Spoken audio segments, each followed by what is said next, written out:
بسم اللہ الرحمن الرحیم۔ صحیح بخاری حدیث نمبر 18۔ عبادہ بن صامت رضی اللہ عنہ جو بدر کی لڑائی میں شریک تھے اور لیلۃ العقبہ کے 12 نقیبوں میں سے تھے،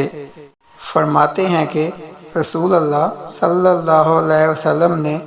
اس وقت جب آپ کے گرد صحابہ کی ایک جماعت بیٹھی ہوئی تھی، فرمایا کہ مجھ سے بیعت کر لو، اس بات پہ کہ اللہ کے ساتھ کسی کو شریک نہ کرو گے، چوری نہ کرو گے، زنا نہ کرو گے، اپنی اولاد کو قتل نہ کرو گے، اور نہ عمدن کسی پر کوئی ناحق بہتان باندھو گے، اور کسی بھی اچھی بات میں خدا کی نافرمانی نہ کرو گے۔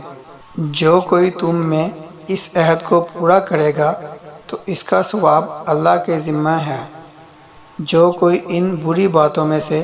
کسی کا ارتکاب کرے اور اسے دنیا میں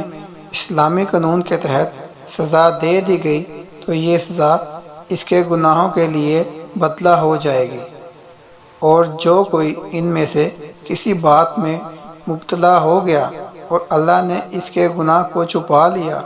تو پھر اس کا معاملہ اللہ کے حوالے ہے، اگر چاہے معاف کرے اور اگر چاہے سزا دے دے۔ عبادہ کہتے ہیں کہ